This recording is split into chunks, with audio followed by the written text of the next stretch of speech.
ونسلم على سيدنا ومولانا محمد صلی اللہ علیہ وسلم علیم کریم امین متین اما بعد اعوذ باللہ من الشیطان الرجیم بسم اللہ الرحمن الرحیم الذین جاءوا من بعدهم یقولون ربنا اغفر لنا الذین سبقونا بالایمان صدق اللہ مولانا العظیم ان اللہ وملائکتہ یصلون علی النبی یا ایھا الذین آمنوا صلوا علیہ وسلموا تسلیما الصلاۃ والسلام علیک یا رسول اللہ السلام والسلام علیک یا سیدی یا نور اللہ وعلی آلہ وصحبہ یا سیدی یا محمد رسول اللہ صلی اللہ علیہ وآلہ وسلم۔ سب سے پہلے اس ذات باری تعالیٰ اس رب ذوالجلال کا کروڑ مرتبہ شکر اور لاکھوں اور کروڑوں اور انگن اور لاتعداد درود و سلام کا نذرانہ نبی مکرم تاجدار دو جہاں محبوب رب المشرقین و رب المغربین جد الحسن والحسین جناب حضرت محمد مصطفیٰ صلی اللہ علیہ وسلم کی ذات مبارکہ پر اور میرے والد الکرام تمام سامعین اہل مسرور کے تمام بھائیوں کو اللہ حافظ صاحب کو تمام کو السلام علیکم ورحمۃ اللہ وبرکاتہ۔ وعلیکم السلام۔ سیدی و مرشدی و سندی و جسم مطهره و قلب راحته مرکزی سجادہ نشین آستانہ لیا غوثیہ بابا ایتھوپی والی جان کے سرکار رحمۃ اللہ تعالی علیہ کیمرہ والا شریف جبلات البار کی سید غلام دستگیر شاہ صاحب بخاری قاضی آمد مقامات آپ کی زیر صدارت یہ سارے سوال کی احتمال MBA جامع عزت مآب محترم والد الکرام اقبال صاحب کے بھائی جان محمد ریاض صاحب سارے سوال کے سلسلہ میں بات وزیر کا دعا کرتا ہوں اللہ تعالیٰ ہم سب کا یہاں مل کر بیٹھنا اور ان کے لیے دعائے خیر کرنا کسی کو روزگار کرنا اللہ اپنی بارگاہ میں قبول فرمائے اور اسی درد پاک کے صدقے سے اللہ تعالیٰ ان کے درجات کو بلند فرمائے ان کی قبر کی منازل کو آسان فرمائے اور ہم سب پر بھی اس درد پاک کے صدقے سے اپنا فضل و کرم فرمائے آمین۔ دل غافل نہ ہو یکدم یہ دنیا چھوڑ جانا ہے، دل غافل نہ ہو یکدم یہ دنیا چھوڑ جانا ہے، بغیچے چھوڑ کر خالی زمین اندر سمانا، بغیچے چھوڑ کر خالی زمین اندر سمانا ہے، اور کہاں وہ ماہ کنانی کہاں وہ تحت ظلمانی، کہاں وہ ماہ کنانی کہاں وہ تحت ظلمانی، یہ سب چھوڑ پانی اگر نادان و دانا ہے تو یہاں کسی نے نہیں رہنا۔ اللہ تبارک و تعالیٰ نے انسان کو اشرف المخلوق بنایا اور وَلَقَدْ كَرَمْنَا بَنِي آدَمَ کتاج اس کے ساتھ پر سجایا اور لَقَدْ خَلَقْنَا الْإِنسَانَ فِي أَحْسَنِ تَقْوِيمٍ اسے نہایت خوبصورت شکل عطا فرمائی اور سب سے بڑا یہ اعزاز دیا کہ اس کو ایمان کی دولت نصیب فرمائی اور انسان کے قلب کو انسان کے دل کو اپنی یاد کی جلوہ گاہ بنایا اور اس لیے مومن وہ ہوتا ہے جس کی ہر لمحہ ہر منٹ ہر سیکنڈ اس رب ذوالجلال کی عبادت میں مصروف و مشغول رہتا ہے۔ کلندر لاہوری علامہ اقبال شاعر مشرق اس لیے مومن کا احاطہ کرتے ہوئے آپ فرماتے ہیں کہ ہر لفتہ ہے مومن کی نئی شان نئی یاد، گفتار میں کردار میں اللہ کی برہان، یہ راز کسی کو معلوم نہیں کہ مومن قاری نظر آتا ہے حقیقت میں ہے قرآن، قاری نظر آتا ہے حقیقت میں ہے قرآن، اور ستاری و غفاری قدوسی و جبروت یہ چار عناصر ہوں تو بنتا ہے مسلمان۔ مومن وہ ہوتا ہے جو اپنے رب کی یاد میں ہر وقت مصروف رہتا ہے۔ مثال کے طور پر دریا کا پانی اگر اپنی باؤنڈری کے اندر، اپنی حدود کے اندر، اپنی جیورسڈکشن کے اندر رہے تو وہ پانی جو ہے نفع بخش ہے، لیکن اگر وہی پانی حدود کو پار کر کے حدود کو توڑ کر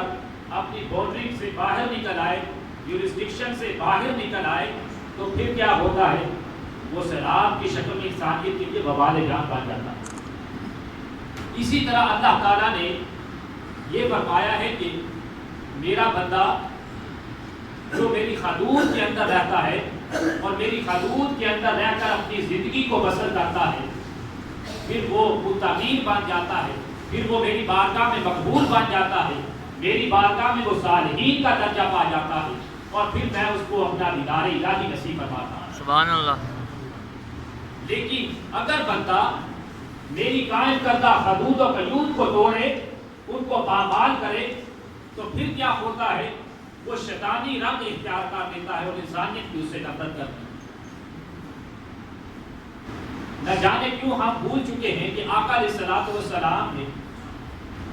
ہمیں یہ تعلیم دی کہ اپنے فوج شدگان و بستگان کے لیے دعائے خیر کریں۔ اللہ خود فرما رہا ہے کہ مومن وہ ہوتا ہے جو اپنے فوج شدگان، اپنے وابستگان، اپنے بھائی کے لیے دعائے خیر کرتا ہے۔ 28ویں بار میں اللہ نے ارشاد فرما دیا، والذین جاءوا من بعدہم یقولون ربنا اخواننا الذین سبقونا بالایمان،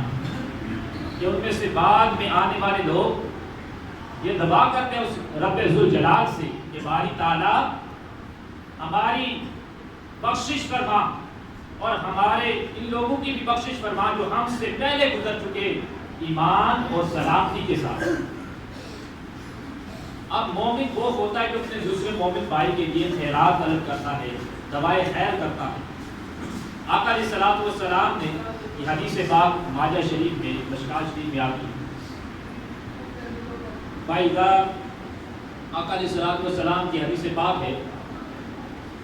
کہ جب تم میت پر نماز پڑھ چکو، میت پر نماز پڑھ چکو تو پھر اس کے لیے دعا کرو۔ تو یہی طریقہ ہم اہل سنت والجماعت کا ہے، جب ہم جنازہ کی نماز ادا کرتے ہیں اس کے بعد میت پر دعائے خیر کرتے ہیں، اس کے لیے دعا کرتے ہیں، اس کی بخشش و مغفرت کے لیے۔ تو یہی سلسلہ جو ہے، چاہے وہ بعد میں جس کو ہم نے نام دیا ختم شریف کا 10ویں دن ہو، 10ویں دن ہو، 40ویں دن ہو، یا کہیں بھی جب بھی فرصت ملے، تو جب آپ جو ہے رکھ کر، کھانا رکھ کر اوپر جو ہے قرآن آیات کی تلاوت کرتے ہیں، ذکر و اذکار کرتے ہیں، درود و سلام کا نذرانہ آقا علیہ الصلوۃ والسلام کی بارگاہ میں پیش کرتے ہیں، اور نیت یہ ہوتی ہے کہ اس کا ثواب جو ہے ہمارے فلاں بھائی کو جو ہے اس کی روح کی بخشش کا ذریعہ بنے گا، تو یقیناً اس کا ثواب اس کی روح کو پہنچتا ہے۔ جو معاذ اللہ کہتے ہیں کہ نہیں پہنچتا، ان کو حدیث پاک سے یہ میں بتاتا ہوں۔ حدیث پاک آقا علیہ الصلوۃ والسلام کی مسلم شریف اور مشکوٰۃ شریف میں حدیث پاک ہے، پیج نمبر 32 پر حدیث پاک موجود ہے۔ ابو ہریرہ رضی اللہ تعالیٰ عنہ راوی، آقا علیہ الصلوۃ والسلام نے ارشاد فرمایا، اذا مات الانسان انقطع عمله الا من ثلاث الا من صدقات جاریہ او علم ينتفع به او ولد صالح يدعو له، کہ جب انسان اس دنیا سے رخصت ہو جاتا ہے، اس دنیا سے پردہ فرما جاتا ہے، اس دنیا سے چلا جاتا ہے، اس کے نامہ اعمال کا دفتر جو ہے کلوز کر دیا جاتا ہے، اس کو بند کر دیا جاتا ہے۔ کوئی نیکیوں کا اندراج جو ہے اس کے دفتر میں، نیکیوں کے دفتر میں کوئی نہیں ہوتا جب انسان دنیا سے چلا جائے۔ لیکن حدیث مبارکہ یہ بتا رہی ہے کہ 3 ایسے عمل ہیں جو مرنے کے بعد بھی انسان کی نیکیوں کے دفتر میں لکھے جاتے ہیں۔ آگے وہ کون سے 3 اعمال ہیں؟ حضور نے فرمایا الا من صدقات جاریہ، وہ ہے صدقہ جاریہ، کہ مرنے والا شخص جو ہے کوئی صدقہ جاریہ کر دیا۔ مثال کے طور پر کوئی مسجد میں کی تعمیر میں حصہ ڈال دیا، مدرسے کی تعمیر میں حصہ ڈال دیا، کوئی سڑک تعمیر کرا دیا، کوئی رفع عامہ کی کام کر دیا، جہاں پر جو مخلوق خدا اس سے فائدہ اٹھاتی رہی، یقیناً اس کا فائدہ دنیا میں بھی اسے ملے گا، آخرت میں قبر کی عذاب الہی سے وہ اس سے بچا رہے گا۔ سبحان اللہ۔ اور دوسرا حدیث پاک سے یہ بات ثابت ہے کہ صدقہ جاریہ اور علم ينتفع به، کہ علم نافع، ایسا علم جس سے دوسرے کو بھی نفع پہنچے، یعنی کسی شخص کو اپنے دوسرے بھائی کو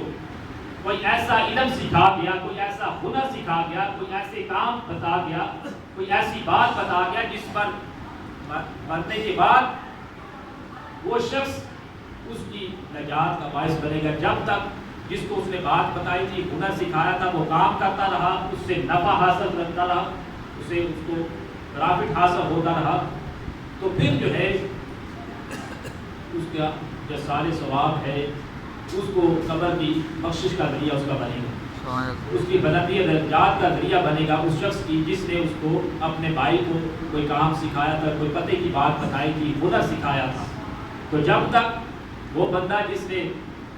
اس کو سکھایا تھا یا فوت ہو جاتا ہے اور دوسرا جس نے سیکھا تھا وہ کام کرتا رہتا ہے اور فائدہ اٹھاتا رہتا ہے، تو یقیناً وہ اس کا ثواب بھی ہے اس کو پہنچتا رہے۔ اور تیسرا حدیث پاک سے ثابت ہے او ولد صالح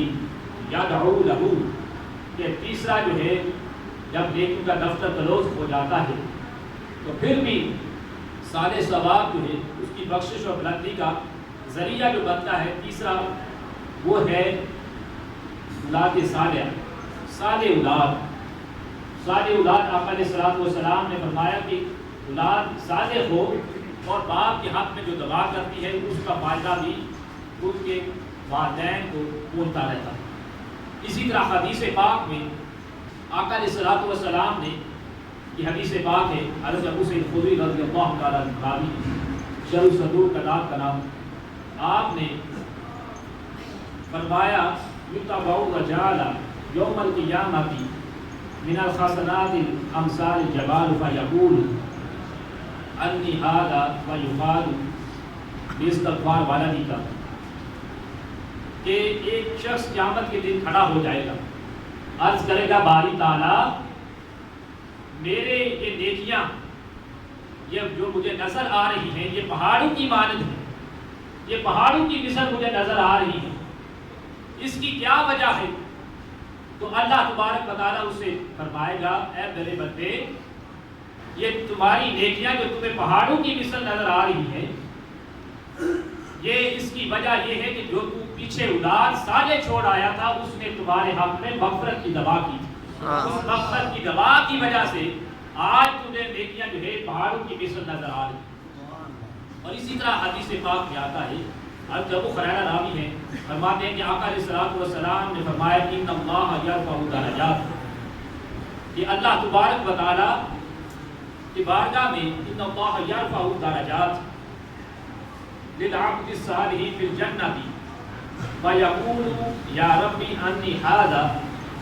فیقول بدعاء ولدک، ایک بندہ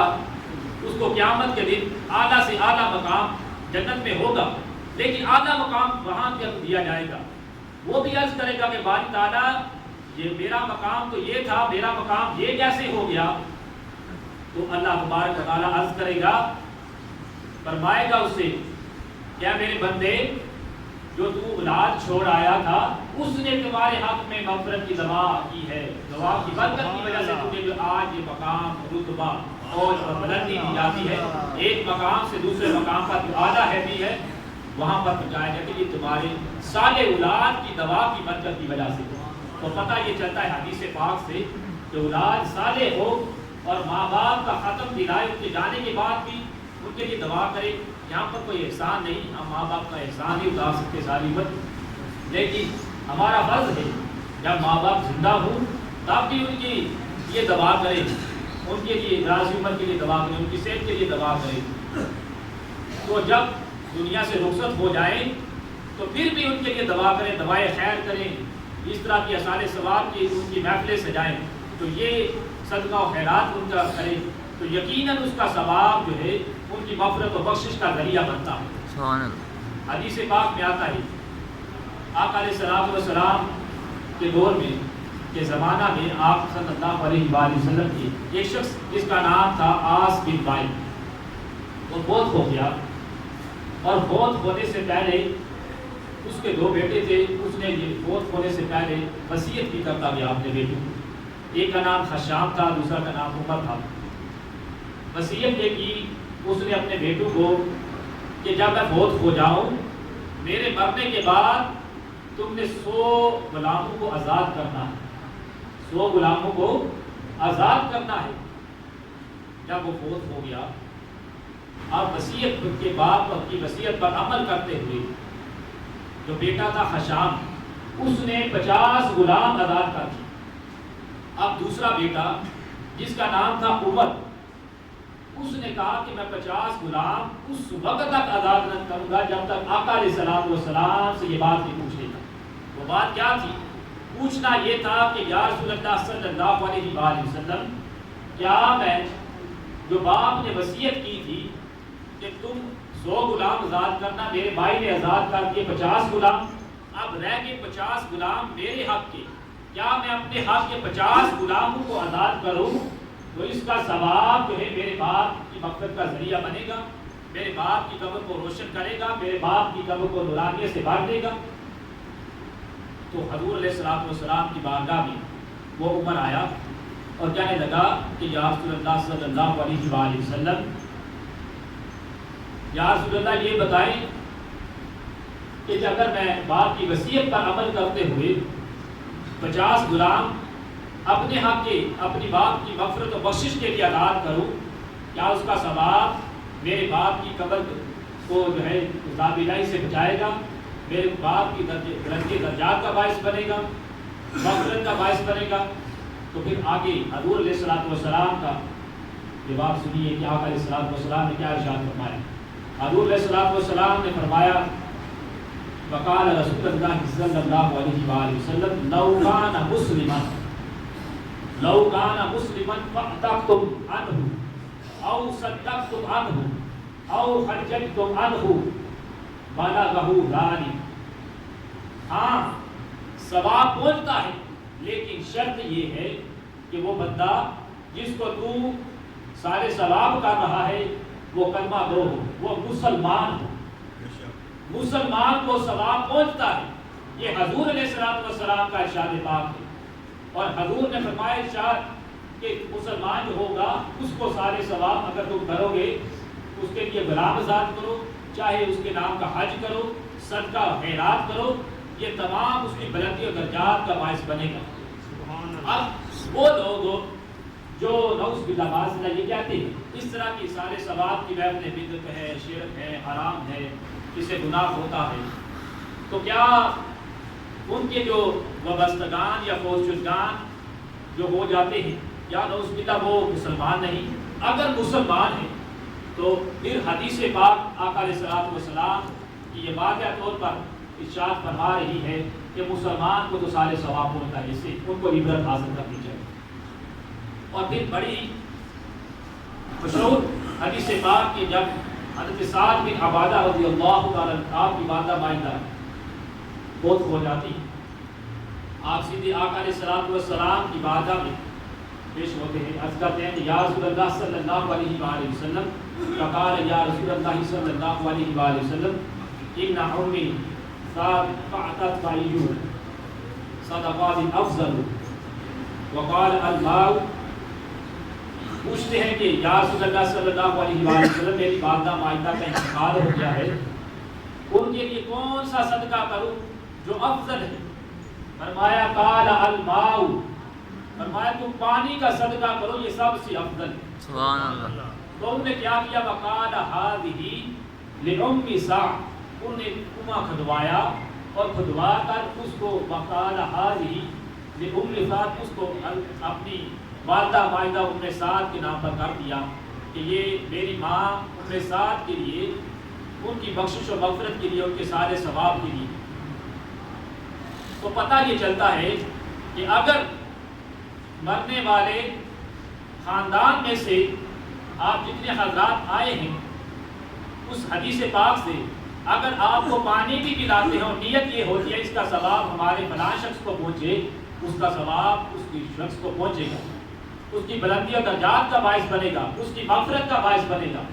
مگر یہ بات بھی کہ جب حضرت سعد بن عبادہ رضی اللہ تعالیٰ عنہ پانی پینے سے بندے کو ثواب پہنچتا ہے، ان کی مغفرت اور بخشش ہو جاتی ہے پلانے سے، تو پھر جو ہے غوث پاک کی حضور غوث اعظم محبوب سبحانی قطب ربانی شہباز لامکانی قدیر نورانی کی ہم جو 11ویں شریف پکاتے ہیں، ان کی نظر و نیاز جو بانٹتے ہیں، کھانا پکا کر لوگوں میں غرباء مساکین میں تقسیم کرتے ہیں، جو وہ بھی جو ہے جائز ہے۔ اور حضرت امام حسین علیہ السلام کے نام کی جو ہم سبیل لگاتے ہیں، وہ بھی محرم الحرام ہے، وہ بھی ہر لحاظ سے جائز ہے اور بخشش اور مغفرت اور بلندی درجات کا باعث ہے ہمارے۔ اب بخاری شریف کی حدیث پاک ہے، آقا علیہ الصلوۃ والسلام کا گزر 2 قبروں سے ہوا، حضور کا گزر 2 قبروں سے ہوا، صحابہ کرام ہمراہ ہے۔ آقا علیہ الصلوۃ والسلام نے فرمایا میرے صحابیوں، ان 2 قبروں والوں کو عذاب الہی ہو رہا ہے۔ حضور تو کی ذات مبارکہ تو وہ ذات مبارکہ ہے جو اگر قبر کے اندر موجود ہوں تو باہر کے حالات جانتے ہیں، اگر باہر ہیں تو اندر کے حالات جانتے ہیں۔ بندہ مٹ جائے نہ آقا پر وہ بندہ کیا ہے، بندہ مٹ جائے نہ آقا پر وہ بندہ کیا ہے، بے خبر ہو جو غلاموں سے وہ آقا کیا ہے۔ حضور تو خبر رکھتے ہیں۔ فرمایا ان کو عذاب الہی ہو رہا ہے۔ جب عذاب دیکھا تو فرمایا کہ ان کے عذاب الہی کی وجہ یہ تھی، ایک قبر والا جو تھا وہ کیا کرتا تھا، پیشاب کے چھینٹوں سے نہیں بچتا تھا، اور دوسرے کے بارے میں بتایا وہ چغل خوری کیا کرتا تھا۔ پیشاب کے چھینٹوں سے ہمیں بچنا چاہیے، یہ عذاب الہی کا باعث بنتے ہیں۔ حدیث مبارکہ کی روح سے آپ کو بتا رہا ہوں، اپنی بات نہیں بتا رہا۔ آقا علیہ الصلوۃ والسلام کا ارشاد ہے کہ جب قبر والوں کو دیکھا، بتایا صحابیوں ایک پیشاب کی چھینٹوں سے نہیں بچتا تھا، تو لہذا ہم سب کو اپنے پیشاب کی چھینٹوں سے بچنا چاہیے، یہ قبر کی عذاب کا باعث بنتے ہیں۔ اور چغل خوری یہ عورتوں کا شیوا کام،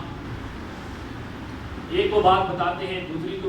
آپ کہتے ہیں کہ آپ نہ بتانا، وہ ادھر سے بات چلتی چلتی پورے محلے پورے گاؤں میں پھیل جاتی۔ تو اللہ تعالیٰ ان دونوں جو قبر کے عذاب کا باعث بنتے ہیں، ان سے ہمیں بچائے، چغل خوری سے بھی بچائے اور پیشاب کی چھینٹوں سے بھی ہمیں محفوظ فرمائے۔ جب عذاب الہی دیکھا ان کو ہو رہا ہے، آقا علیہ الصلوۃ والسلام نے ثم اخذ جریدۃ رطبۃ فشقها بنصفین ثم اخذ غرازا فی کل قبر واحدۃ، تو آپ نے کھجور کی 2 شاخوں کو لیا اور کھجور کی 2 شاخوں کو لے کر درمیان میں سے ان کو چیر دیا، درمیان میں سے ان کو علیحدہ کر دیا۔ جب علیحدہ کیا، ایک قبر پر شاخ جو ہے، ایک کا ٹکڑا شاخ کا ایک قبر پر گاڑا، دوسرا شاخ کا ٹکڑا دوسری قبر پر گاڑا۔ اب صحابہ کرام نے جب دیکھا، فرمایا فقال یا رسول اللہ صلی اللہ علیہ وآلہ وسلم لما صنعت هذا، آقا علیہ الصلوۃ والسلام آپ نے ایسا کیوں کیا؟ تو حضور علیہ الصلوۃ والسلام نے فرمایا جب میں نے ان قبر والوں کو عذاب الہی میں گرفتار دیکھا، فقال لعلہ ان يخفف عنها ما لا يصاب، تو میں نے یہ کھجور کی شاخ لی، جب تک یہ سبز رہے گی، جب تک یہ خشک نہیں ہوگی، اس کا ثواب جو ہے ان کی قبر میں پہنچتا رہے گا، ان کو عذاب الہی سے وہ شخص محفوظ رہے گی، کیونکہ فرمان خدا تعالیٰ ہے، ارشاد باری تعالیٰ ہے، قرآن پاک میں اللہ نے فرمایا ہے سبح للہ ما فی السماوات والارض، ہر چیز جو ہے چاہے وہ درخت کی ٹہنی ہو، شاخ ہو، وہ اللہ کی تسبیح بیان کرتی ہے، اللہ کا ذکر کرتی ہے۔ جب وہ اللہ کا ذکر کرتی ہے تو حضور نے جب ان کھجور کی سبز شاخوں کو قبر میں گاڑا، جب تک خشک نہیں ہوں گی ان کا ثواب، کیونکہ ذکر کرتی ہیں، درخت کی ٹہنی، کھجور کی ٹہنی جب تک خشک نہیں ہوگی ہری رہے گی، اس کا ثواب جو ہے قبر کو پہنچتا رہے گا، ان کی بلندی و درجات کا باعث بنے گا۔ تو جب درخت کی ٹہنی اللہ کا ذکر کر سکتی ہے تو پھر ہم جو حضرات بیٹھے ہیں، جس کو اللہ تعالیٰ نے اشرف المخلوق بنایا ہے، جو ذکر و اذکار کر رہے ہیں، جو قرآنی آیات کا تحفہ پیش کر رہے ہیں، جو آقا علیہ الصلوۃ والسلام پر درود و سلام کے نذرانے گجرے پیش کر رہے ہیں، اور یقیناً اس کا ثواب جو ہے، اور نیت ہماری یہ ہے کہ ہمارے غلام بھائی کو پہنچے اس کا ثواب، یقیناً ان کو پہنچے گا، ان کی قبر جو ہے وہ بھوکا نور بنے گی اور جنت کی کیاری میں کیاری بنے گی۔ اور ایک نئی حدیث پاک میں آتا ہے کہ باپ جو ہے باپ کی رضا میں خدا کی رضا پوشیدہ۔ ایک ایسی بات جو آپ کو پہلے کسی نے بتائی کہ جب اللہ تعالیٰ نے باپ کو گودا تیار کیا، باپ کا وجود تیار کیا، باپ کا خمیر تیار کیا، اللہ تعالیٰ نے اس میں اپنے فرشتوں کو حکم دیا درجہ کہ مدرجہ ذیل چیزیں اس میں ڈال دو۔ اب وہ چیزیں کیا تھیں؟ درختوں کی چھاؤں تھی، پہاڑوں کی ریفت تھی، اور سورج کی تابانی تھی، اور آبشاروں کی روانی تھی، دریاؤں کی موجیں تھی، اور ہیرے کی سلامتی تلوار کی دھار تھی، دانش کی کا تقدس تھا، کردار کی ابنائی تھی، اور دانش کا اجادہ تھا۔ یہ تمام چیزوں کو اکٹھا کر کے کلیکٹ کر کے اللہ تعالیٰ نے فرشتوں کو جب حکم دیا تو فرشتوں یہ تمام چیزیں کلیکٹ کر کے باپ کے گودے میں پیکر میں سجا دی۔ جب سجا دی اللہ سے فرمایا کہ یا اللہ ہم نے تو باپ کے گودے میں یہ تمام چیزیں جس کا ذکر کیا یہ سجا دی ہیں، اب تو نے باری تعالیٰ اپنی طرف سے باپ کے وجود میں، باپ کے پیکر میں کیا ایڈ کیا ہے، کیا شامل کیا ہے؟ تو اللہ نے فرمایا میں نے باپ کے گودے میں، باپ کے خمیر میں، باپ کے وجود میں اپنے کرم کی پرچھائیوں کو داخل فرمایا۔ تو دنیا جہان کے والد کو یہ عظمت، یہ مقام، یہ رتبہ، یہ اوج، یہ بلندی، یہ معرفت اگر ملی ہے تو آقا علیہ الصلوۃ والسلام کے والد گرامی کی نسبت اور تفیل سے ملی۔ اور حضرت جنید بغدادی تہذیب الناس کتاب کا نام پیج نمبر 38 پر یہ بات موجود ہے کہ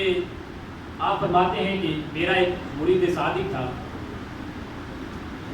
جو بندیوں کے پیشوا مولانا قاسم نانوتوی نے اپنی کتاب میں لکھا ہے تہذیب الناس۔ وہ کرتے ہیں ذکر کہ حضرت جنید بغدادی بڑے اللہ کے ولی، آپ کا ایک مرید صادق آیا آپ کی بارگاہ میں، بڑا اس رنگ جو ہے پیلا پڑا ہوا ہے، بک پڑا ہوا ہے، متغیر ہوا ہے اس کا رنگ، پریشان حال۔ تو آپ مرید کو دیکھ کر کہتے ہیں، پوچھتے ہیں کہ کیا بات ہے؟ وہ کہتا ہے کہ یا مرشدی بات دراصل یہ ہے کہ رات کو میں نے خواب دیکھا،